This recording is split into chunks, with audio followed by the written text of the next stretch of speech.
Uh, Welcome to our Ask the Nonprofit Lawyer program with Jeff Tenenbaum. Hi, Jeff. Good to see you. Hey, Dave. Good Welcome afternoon, and everyone. happy fall. Pleased to have you with us today. We have a few questions in the queue to kick us off. And so I wanted to start with those, Jeff. And the first one was from Joanne, I believe, about complying with exempt versus non-exempt employees. What are the standards for exempt other than salary levels in terms of supervising others, decision making, etc.? Yeah, just to clarify, Jeff, Hey, Joanne. we're still working on the employee handbook that I was asking you about at this time last year. And after going through all that with the HR counsel here, sorry, something's going on. I was just trying to print out the duties test document that I have to comply with the federal law. And I was kind of surprised at how extensive it is. And there's an implication that, not all of our employees should be exempt, and even most of our employees shouldn't be exempt. So I was wondering, besides salary, like from a forum standpoint, most people don't qualify to supervise 2 or more employees or hire and fire and all the other things. Right. So first off, welcome everyone. I'm going to call this Ask the Nonprofit Attorney Los Angeles edition because I'm in Los Angeles for a client board training that I'm going to do as soon as this wraps up.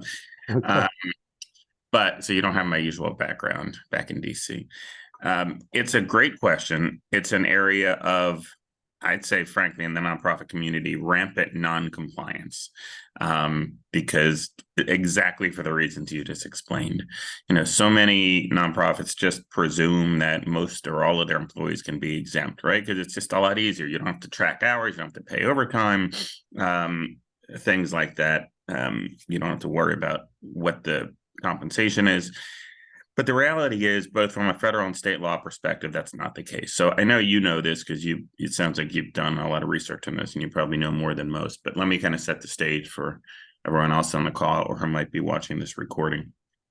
So at the federal level, there's a law called the Fair Labor Standards Act, which regulates this area. Among other things, the Fair Labor Standards Act has these rules that apply to all employees in the U.S. unless they are deemed to be exempt from these requirements.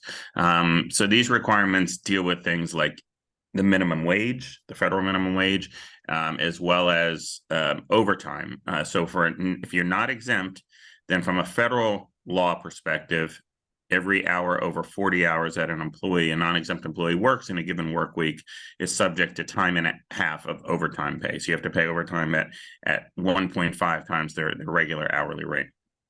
This is even if they're paid on a salaried basis, you still figure out what the hourly rate would be and then multiply it by 1.5. And that applies to all employees unless the employer can prove that they are exempt.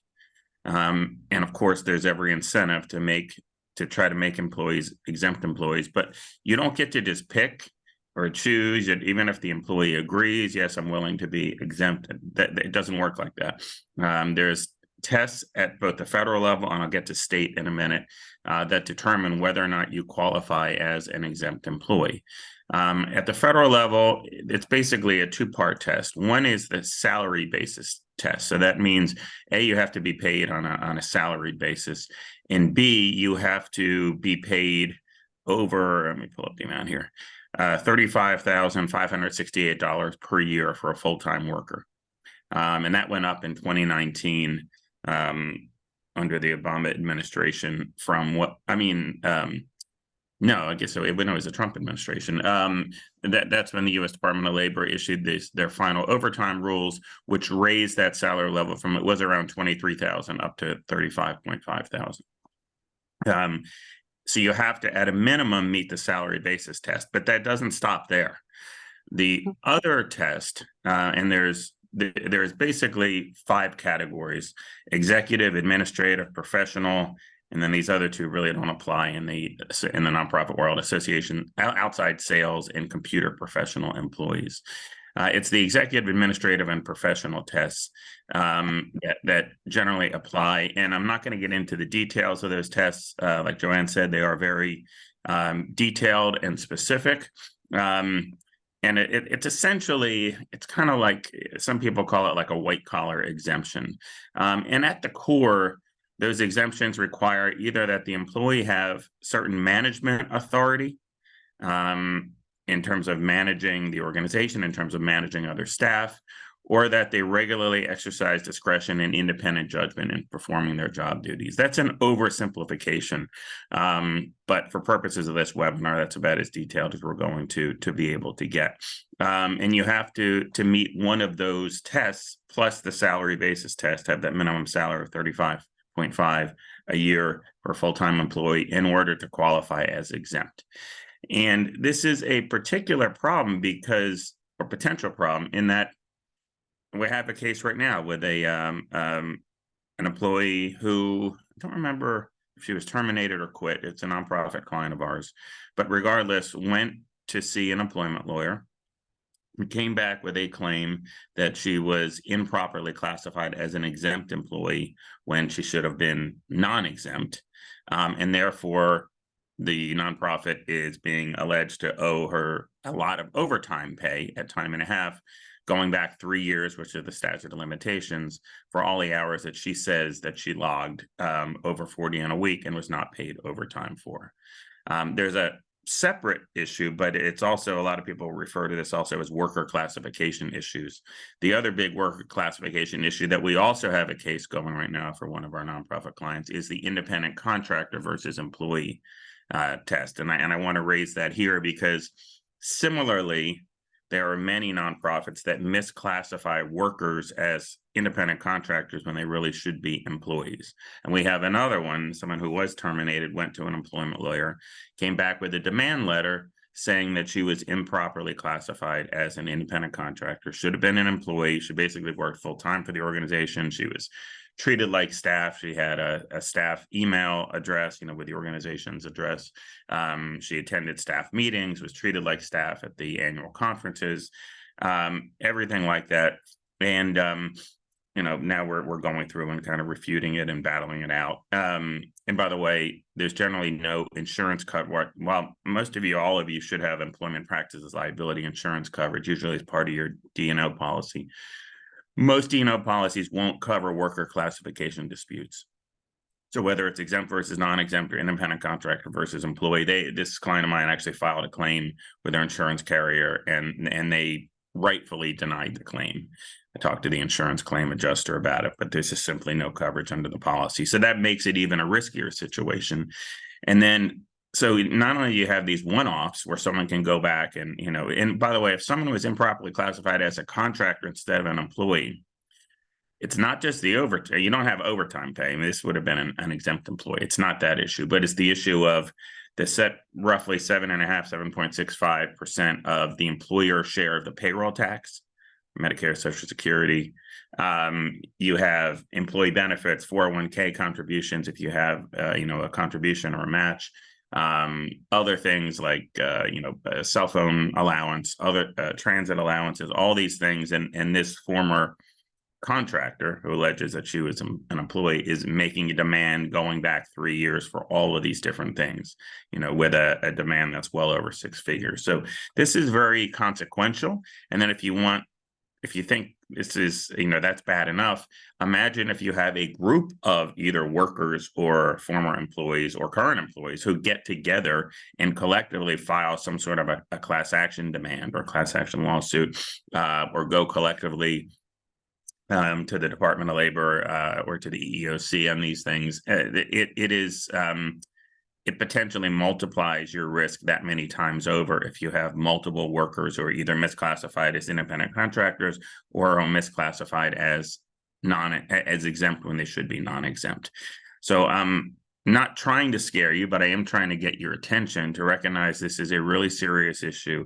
And the best way to deal with it, Joanne, you said you're going through an employee handbook review, which is great and something you absolutely ought to be doing on a, at least probably every other year basis. Laws change at both the federal and state levels. You have to make sure that your handbook is up to date for that. I'm going to talk about another issue involving handbooks regarding remote workers in a minute. But similarly, we usually call this like a worker classification audit. And sometimes you can do both the contractor employee and the exempt, non-exempt at the same time, by the same, whether it's an HR consulting firm or an employment lawyer, employment law firm, have them come in and you want it to be, if you're physically based in say one state and you have mainly in-person employees, you want to make sure that the employment lawyer or the firm is familiar with the laws of your state. I'm going to talk about state laws in a second. But coming in and looking at all the job descriptions, looking at what they do, asking you a bunch of questions, and then figuring out who is properly classified and who is perhaps misclassified. Sometimes there's going to be some gray. I've been through many of these. It's not always going to be black and white. Sometimes it's pretty clear. I have one client right now we're working with that we're dealing with some bigger issues and problems right now. But once we get through that first layer of high level issues or fires to put out, then the next thing we're going to do work with them is on a worker classification audit, because they have way too many people who are classified as contractors that really look and smell just like staff and treated like on the weekly staff meetings, everything else. And that's a problem. So the last thing I want to say in this is that both on the employee independent contractor issue, but even more so on the worker classification with exempt and non-exempt employees, different states have different laws in this area, and some are much more worker or employee friendly than even the federal law. And the federal law is fairly worker friendly, employee friendly, but it's kind of toggled back and forth between different administrations in terms of how DOL has written their rules in this area for exempt versus non-exempt. But at the state level, for instance, where I am sitting right now in California has an even much more employee friendly, exempt, non-exempt, both in terms of the definitions and of the classifications, but also in terms of how overtime pay gets calculated. So in California and a few other states, overtime pay for non-exempt employees is calculated on a daily basis. So if you work more than 8 hours in a given day, you are owed overtime pay for that. Whereas at the federal level and in a majority of the states, it's on a weekly basis. So say you have a conference where you got people working 10, 12-hour days, you can regulate that by saying, we're going to require you to take off the end of this week or only work days the end of the week, so that you can regulate hours so that they don't go over 40 in a week. Doesn't work like that in California and certain other states. And then the last thing, and this is kind of a good lead into Dave, the other question that we got in advance, is that these laws apply to state laws based on where the employee is located, right? Where they're principally working from, not where your headquarters is. And so if you have, like many nonprofits, especially larger national nonprofits, the norm these days is to allow employees to remote work, sometimes from anywhere, sometimes from certain areas. But if you have, 10 employees in 10 different states, each one of those employees is governed by the employment laws of those states. That means your employee handbook has to deal with that, either having specific provisions for each state or a lowest common denominator approach, things like that. Your employment policies and other things have to be sure to comply with those state laws, overtime calculation for non-exempt employees in certain states, all of those things. So it definitely makes it much more challenging to deal with, but that's kind of the flip side of remote worker. Yeah. Can I ask a quick follow-up? Because you, believe it or not, have already made me feel better, because I thought you had to comply with all of these things, and you said you have to meet a requirement. So in Colorado, I think we're pretty worker friendly, and the salary levels for federal are way lower than here. I think it's up to something like 55 pretty soon. And I always thought as long as you're paying everybody above X, then you comply. So if you're paying above the level, if you meet a requirement, and your employees are not working more than 40 hours a week, at least anybody who's at risk of being misclassified, does that cover it or no? Well, first off, like I said, you really want to try to get some professional assistance in making sure you're properly classified. I mean, the Yeah. salary is the salary, right? And you're right. I forgot to mention that some states have a higher minimum salary level for the salary basis test, Mhm. like Colorado. And I honestly don't know Colorado's laws in this Yeah. area at all, so I can't opine on those. No, it's fine. But most of them tend to be somewhat similar to the federal test, just sometimes more specific or whatnot. And yeah, so they have, in terms of the job duties test, they have to meet one of those, at the federal level, one of those 5 tests and whatever they have in Colorado. But yeah, whether someone is classified as a non-exempt employee or perhaps classified as exempt, but you think maybe they're on the fence, maybe they should be non-exempt, you can always, regulate their hours. Now, it gets a little bit tricky with exempt employees because the idea is that for exempt employees, you're not supposed to be tracking hours. I mean, you can track hours for other purposes, like Grants. and you got to report back other things like that, cost allocation purposes. We have a C3, C4, like all of those things, but you're not supposed to, because the idea is that someone's not getting paid based on how many hours they work. Right. So in general, you don't want to try to ensure that exempt employees are not exceeding 40 hours a week. Is it that could be used as evidence that they really are a non-exempt employee. Nice. Yeah. There's I don't even know the state of it now, but back a number of years ago, there was a U.S. Department of Labor rule that said, like, if you docked an employee's pay for partial day absences, that could actually turn them into a non-exempt employee. But that if you docked them for full day absences or made them take leave for a full day absence, that was okay. I don't know the state of that rule anymore, but my point is, if get them properly classified, and then if they're a non-exempt employee, there is no problem making sure that they don't go over 40 hours in a week. And even saying, you're obviously required to keep timesheets, time records, and if you are not allowed to work more than 40 hours in a week without express permission. Now, that being said, I wrote this article a long time ago about all these little wrinkles with non-exempt employees under the Fair Labor Standards Act. And one of the things, the big takeaways from that article was that if a non-exempt employee, even if you say you're not allowed to work more than 40 hours in a week, but if you allow them to do that and you don't discipline them for it, then you have to pay them for it. And that includes things like working through mandated breaks, break time, lunchtime, things like that. There's special rules for non-exempt employees, when work travel is considered compensable and when it's not. Basically, if it's during regular work hours, it's compensable. If it's outside of regular work hours, it's not, meaning you don't have to count those toward overtime pay and compensation. But the bottom line is, if you allow them to do it, you have to pay them the overtime for it. You pay them, and then you can discipline them for going against your rules. You could even perhaps terminate them if they are repeat offenders, but you still have to pay them for it. So just keep those kind of things in mind in terms of how you regulate the hours of non-exempt employees. Thank you. I know that was a lot there, but it is an important issue, and a lot of people. we are doing the audit, so I think that'll be helpful. But I just that the contractor situation to me is much more straightforward. I've known that even before I was running an organization, but this whole exempt non-exempt thing is a lot, and it seems like every job posting we put on our website from our members always says exempt, no matter what the level is. And that's a red flag, because it's a rarity that any employer is going to have all exempt employees. Yeah, I mean, I could be wrong, and this is being recorded, but it just seems like that's the stance. It's so typical. Yeah, it is, and that's usually a red flag. Yeah. On the independent contractor test, so there's at the federal level, there's a test that the IRS has because it's a tax issue, because I would talk about payroll taxes and things like that, and withholding for employees, not for contractors typically. It's also a Department of Labor issue, like we talked about.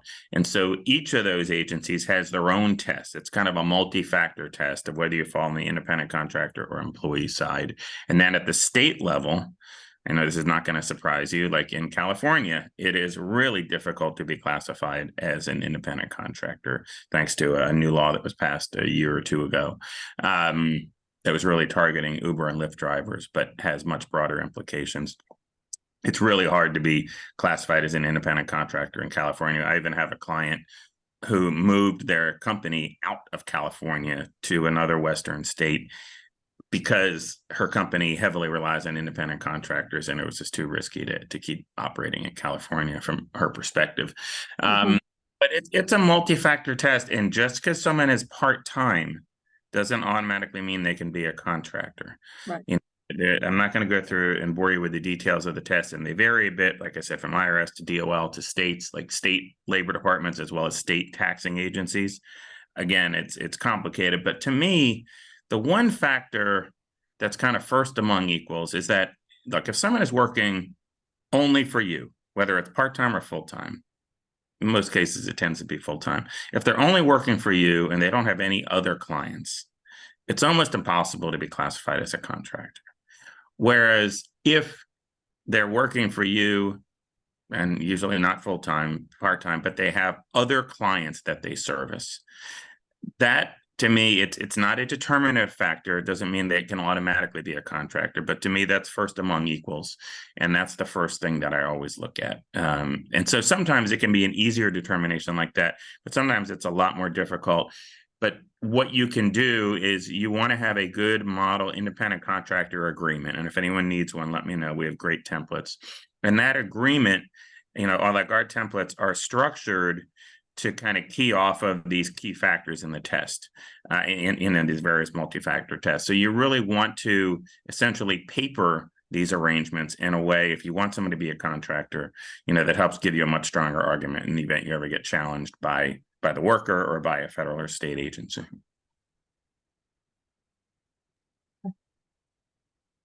Thanks, Jeff. Appreciate that. So as you were alluding to, our second question is about how are nonprofits handling liability and related policies with remote employees and remote offices, and what does workplace safety look like when your employees work from home? This is a question that seems to be coming up more and more in our network. Sure is. So a few things here. I'm going to take a step back. First off, and this is an issue that, my God, virtually every nonprofit seems to be dealing with right now, whether they're fully remote, whether they're hybrid, whether their employees are all in one state or across the country. Everyone seems to be dealing with this to one degree or another. One of the first things to keep in mind is you need and want to have very clear rules and guidance for all of your staff. And you need to apply those rules and guidance on an objective and consistent basis.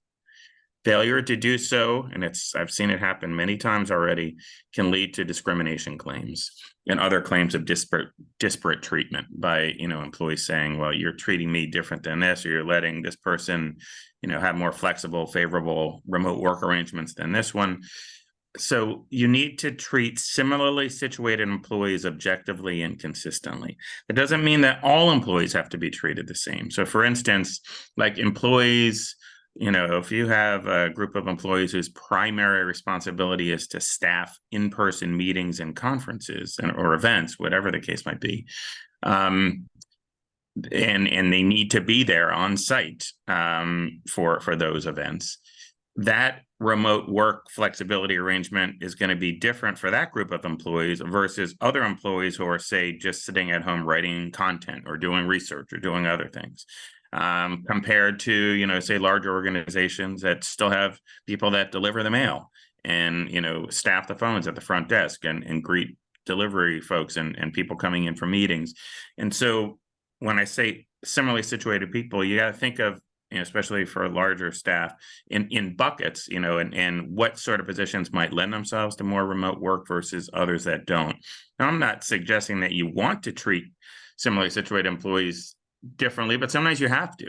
And sometimes you have to attract and retain the really good people. Everyone's dealing with that challenge right now. So for someone's job which can be done fully remote, sometimes you need to allow that in order to attract and retain good people. And then, of course, you're balancing it with how often do you want them to come to your offices? You know, our clients are all over the place, from 2 or 3 times a week to 2 or 3 times a month to once a quarter.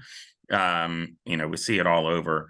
And by the way, you certainly can, if you want to, pay for worker employee travel to come into the office, say if it's once a quarter, but you don't have to either. But again, you need to treat similar situated people objectively and consistently. Don't pay for some people's travel and not others, things like that.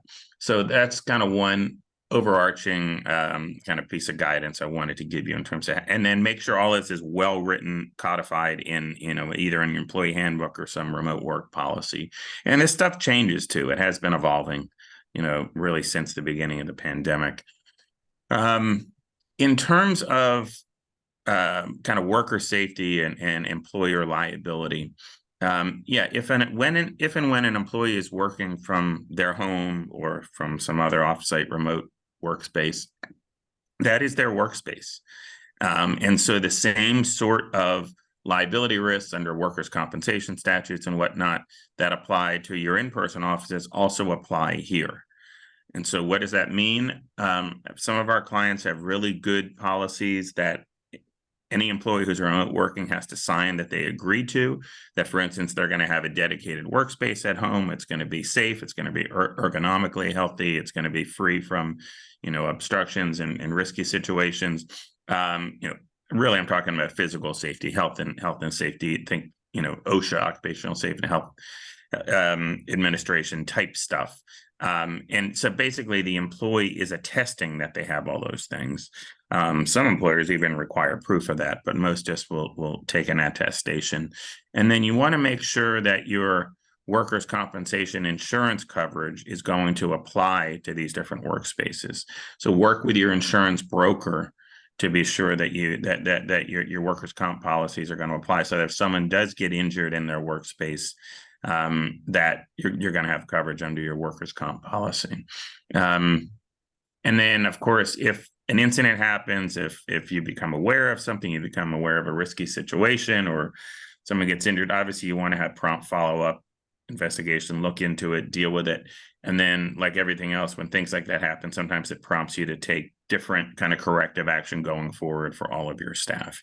But the bottom line is, just because you're working from home doesn't mean no liability for the employer from an occupational safety and health administration perspective. And is that, I'm assuming, Jeff, I just want to clarify, it's when it's during your regular work hours, right? Because if they're working from home and they get injured at home at 10 at night when they aren't working. Well, it's a good question. I mean, I know, but I work at 10 at night. I work at all hours of the night. And a lot of other people do too. I mean, it's one of the things that we've seen. Some employers, nonprofit employers say, you need to be available during these core hours of, say 10 a.m. to 3 p.m. Eastern time, or whatever the core hours are. And then beyond that, you can do the rest of your work whenever you want, so long as, you don't have to be available then, but you just have to have good turnaround times and things like that. So sometimes it's actually expressly written into the rules that you can work anytime. So I think those notions of, 9 to 5, 8 to 5, meaning those are the only work hours, I don't think that's the case. If you know that your employees are working at all hours of the day, then I think your policies, including on workplace safety, should apply anytime they're working, especially in their home office. It's different if someone's on the road and they're in a hotel, like I am now, and there's an injury that happens. That's different from a liability perspective and employer liability perspective, because you don't have control over those sorts of facilities. What if they're working from Starbucks one day and slip at Starbucks? Yeah, but it's the same thing, because then, Starbucks, as a place of public accommodation, has an obligation to keep a safe commercial environment there. And if they fail to do that and there's a slip and fall accident, they're going to be likely held liable. And it's going to be their commercial general liability insurance that steps in, not yours. Okay. So certainly, there are things like commercial general liability insurance policies and property insurance policies that will cover your nonprofit, when you're on, you're having conferences and other things like that on the road, right, to your offices. Great. Thanks for that. So those were the questions we got submitted in advance. They were really great ones. Just wanted to open it up if there were other questions. Anybody had to ask of Jeff, now's the time to do that. Jeff, I have a question. I'm not sure if this is exactly in your wheelhouse, so if it's not, you can tell me to buzz off. Buzz off. So we have for a long time not had a state nonprofit association in Iowa, and there's one that has formed now. And this age-old question is coming back up of like, can we provide joint insurance options? And I keep telling them, we have looked into this over and over and over again for our members, and health insurance is not an option. I just want to like confirm that that is still the case. I remember a few years ago, there was like a federal change that made that a more viable option for like nonprofit associations. Then it was repealed and it left a few people like high and dry. So just kind of curious, like lay of the land with that question, and kind of checking myself to make sure nothing's changed since I've last investigated this. Yeah, this doesn't happen often, but once in a while you guys ask questions that are outside of my wheelhouse. It's actually happened time, but that is definitely outside of my wheelhouse. Okay. I do remember American Society of Association Executives has been lobbying for some change in federal law to allow for nonprofit membership associations to offer certain types of group health insurance. I just don't know where that stands, what happened, what might have been enacted, what was repealed, where it stands now. Unfortunately, I just don't know. But when you were saying insurance, there is definitely a big difference between like offering health insurance on that sort of group basis to members versus other types of insurance like property insurance like D&O and commercial general liability, where that is it most absolutely permissible.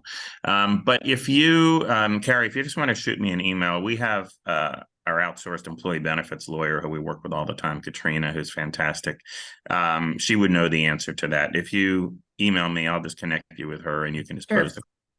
Yeah, that's great. And we do have an arrangement where we're able to do those other kinds of insurance like you talked about.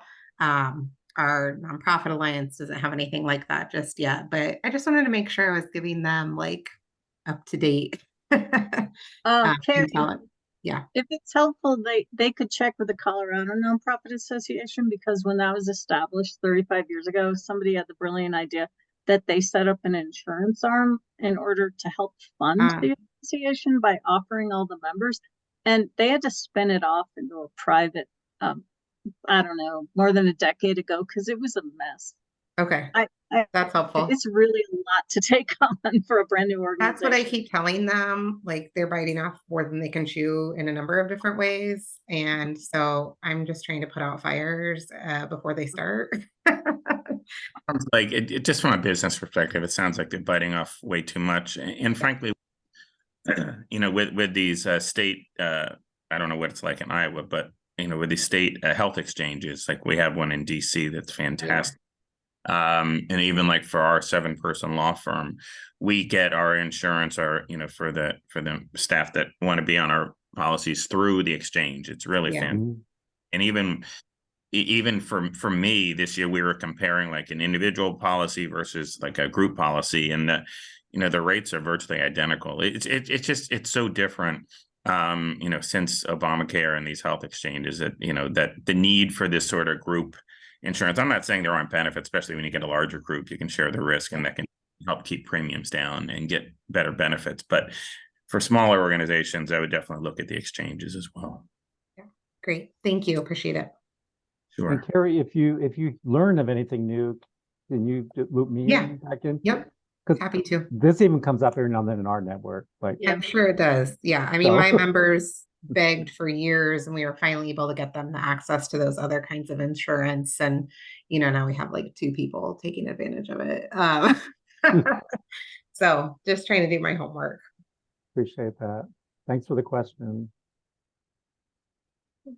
Anybody else? Any other questions? Anybody has? I don't know if Emily has a question, but if you don't, I have a follow-up. Go ahead, Joanne. Well, I'm looking at the exemption test, executive exemption test, which I'm not sure is totally relevant because I guess there's an administrative or professional. But anyway, it is if your primary duty is management of a customarily recognized department. And that would apply to all of our employees because we have 2 managers, 2 directors, and me. And I wouldn't have even met the test when I started because we only had 1 other person.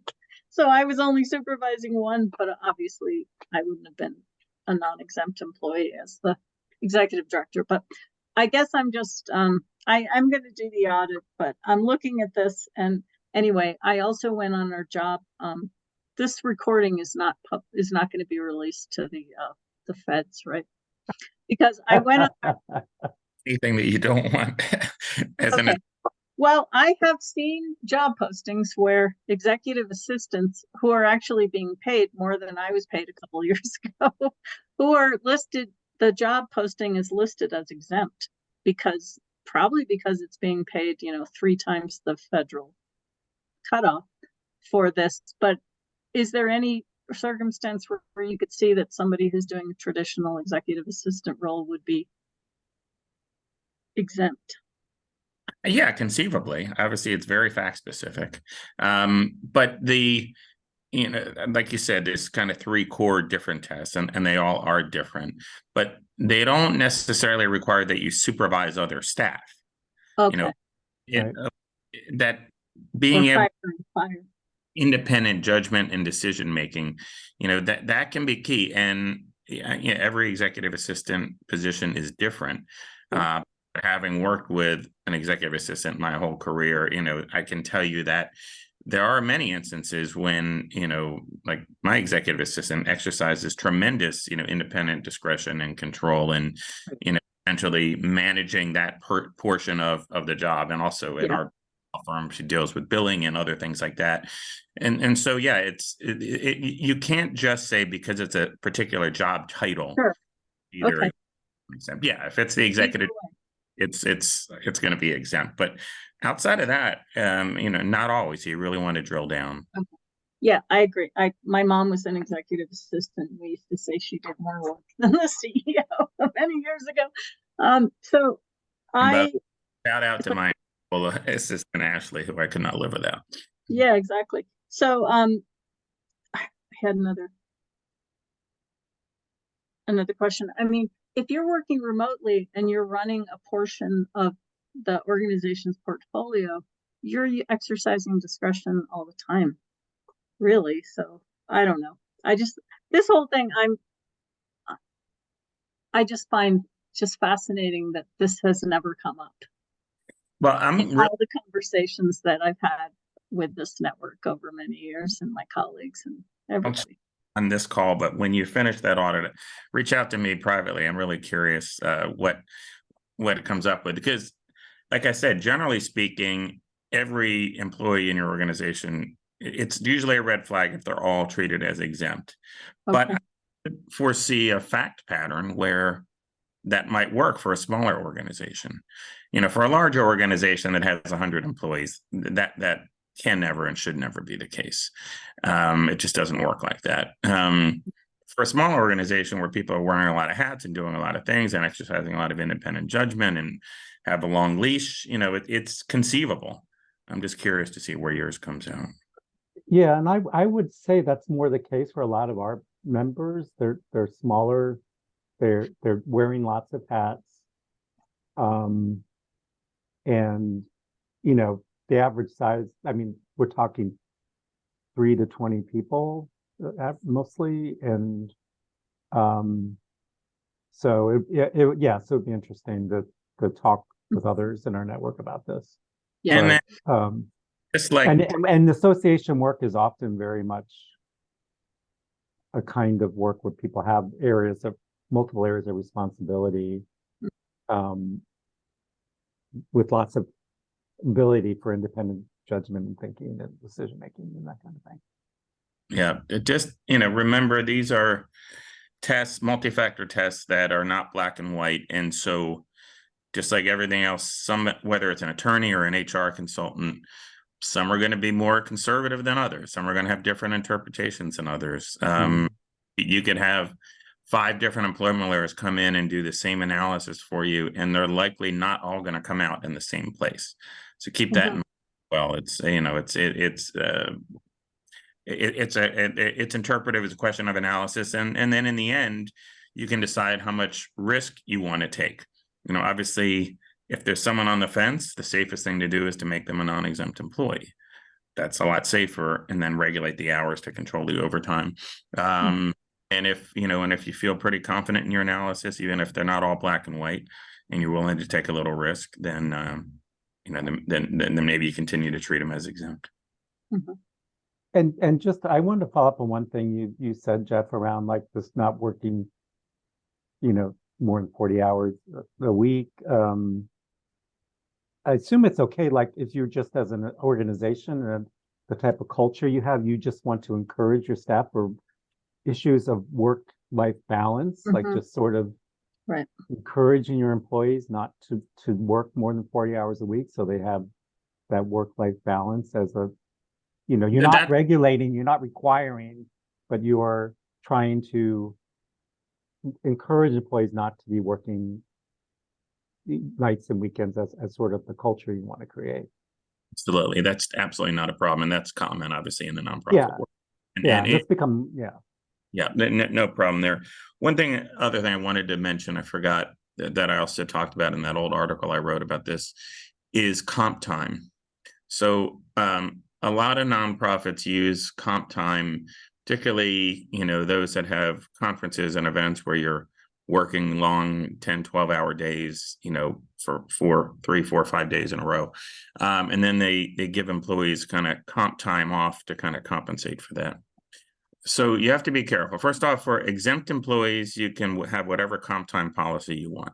Obviously, you always want to have it in writing. You want to make sure you're applying it objectively and consistently. And it could even be an ad hoc thing. After a long 3-day conference, you tell your exempt employees, we're going to give you comp time if you want to use for the remainder of the week or something like that. But for non-exempt employees, comp time generally cannot be used to substitute for overtime pay. So if someone, if the 3 days of the conference, they worked, 38, 39 hours, something like that, and then you require them to take the rest of the week off, that's fine. Like I said, that's regulating the hours. But if they work over 40 hours in that week, generally speaking, you're going to have to pay them overtime. This is at the federal level. It's going to be different, say, in California and other states, but the federal level, you're going to have to pay overtime at time and a half for those hours over 40. However, there is this narrow exception that says that if it's within the same pay period, and most nonprofits have like a twice a month or a 2-week pay period, if it happens to be in the same pay period, you can give them comp time instead of overtime pay, but it has to be at time and a half. So you have to give them an hour and a half of comp time for every hour that they went over 40. And it has to be utilized and given in that same pay period. So it's a narrow exception. I don't believe that rule has changed, but before you rely on it, don't quote me on it. But that was the case several years ago, and I believe is still the case now. So just something to keep in mind as an option if you get into those situations. Not to get nitpicky, but we send our whole team to the annual conference, and if some are exempt and some are non-exempt, and they're traveling all day Sunday and whatever, is that all considered overtime? You mentioned travel on to attend a conference, not to run it. No, not to run it, exactly. Again, for exempt employees, doesn't matter, right? Yeah. You're not getting them Right. For non-exempt employees, the Department of Labor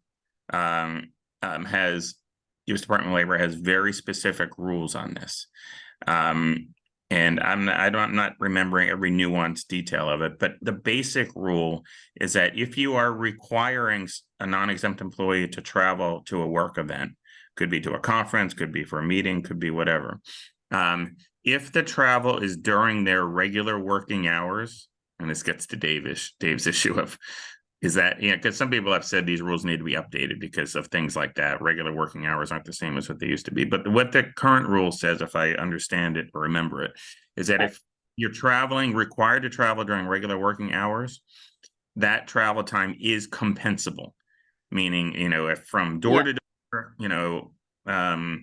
it takes 8 hours between, planes, trains, and automobiles, you have to pay them for those 8 hours if you're requiring them. But if it's outside of regular working hours, like generally evenings and weekends, then you don't, unless they're actually doing work during those hours. So it can be really tricky. And it's something you really need to keep in mind if you're trying to regulate your overtime and not have big bills. But and again, some states have different rules when it comes to this, so you want to consult your state laws as well. But a lot of people are not aware of this, and it's something really tricky. It actually just came up for us for a client last week. And then the last thing is another wrinkle of the rule: home to work travel is not considered compensable. Right. Exempt employees. But home to airport, you take an Uber from your home to the airport, and then you take a plane, and then you take another Uber to your hotel. All of that is going to be considered compensable if it's during their working hours. Right. All right. Any other final? Look what you opened up, Joanne. Well, Carrie and Emily and Sophie, who I think that's Sophie behind our logo. Please cut me off, but I have had this question that I don't think is a legal question, but maybe it is, because you mentioned treating everyone the same. So now that everybody's remote, and people are living wherever they want, and we're all in Colorado, well, most of us are in Colorado. If you have a meeting in the office, there's no mileage we have an office, but we're pretty much remote. There's no mileage for anybody except for a person who is hired to really be remote. And when they come to the office, the mileage is really high. And I've been thinking, like, what do you do about that? Can you draw a circle around Denver and say, you can take the mileage up till you get to the circle? But, do you see what I'm saying? They were giving them paying them for their mileage, kind of that per mile rate that the IRS has. Is that what you're talking about? Yeah, the per mile rate. So every time you come to the office, it's like $200 or something, whereas nobody else gets anything because they all live and they're commuting, and you never pay mileage for coming to the office. No, this is a difference. Compensable time versus reimbursing for mileage. They're two issues. Yeah. Like, reimbursing for mileage would not be covered by the Fair Labor Standards Act, for instance. Okay, so you can do whatever you. Yeah, I mean, first off, that's unusual. Like I said, I think I referenced this earlier, that you don't have to pay for remote workers to come to the office. But if you do it for some, you need to do it for all. You need to do it consistently. Okay. Now, we do have some employers, some nonprofit clients who say you can remote work from anywhere within an X mile radius, basically so that it's, reasonably easy to get to the office, or wait 4 times a month, 4 times a year, whatever it is. You can do that. You can say you can remote work only in these states. In DC, a lot of employers say DC, Maryland, or Virginia, not beyond that. Others say you can do it from wherever, but we're not giving you a pay adjustment, and you have to get here on your own dime. Some say you can do it anywhere but California, because California's laws are so different and so employee friendly. You can have all of those rules like that. And I don't see any reason why you couldn't do it for the mileage rule as well. And, if you just wanted to say, you're choosing to live further, we're not going to reimburse your mileage for coming into the office. We're going to let you, a remote work from there, but on whatever days you're required to be in the office, it's going to be on your own dime. And as long as you do that objectively and consistently, I don't see that being a problem. We had when we were before the pandemic, Joanne, we had like a dollar limit per month that we'd reimburse for home to office travel, whether it was using the metro or parking expenses. Like we would, like it was like 120 or 25 a month. to cover however you chose to get to the office. And Yeah, track ours that. is tricky. Ours is tricky because we encouraged this person to live outside of Metro Denver so that they could travel around the state. And anyway, so I just feel like when we are meeting in Metro Denver as a team, that maybe there could be we'll pay for you to get to Metro Denver, but not all the way to the office because it just gets so expensive. I think that's fine. Again, treating similarly situated employees objectively and consistently. And then Yeah. last on this, and then I think it sounds like we're wrapping up. Yeah. And I like the fact that the whole theme of this today was kind of an employment and workforce. Tends to be a theme and for each one of these. The other thing is we do have some clients, think larger national organizations that, people used to say, oh, live in the DC metro area, and now they're remote working from other places. Like I'm thinking of one that has a worker in Iowa, like where Carrie's from, lower cost of living than DC.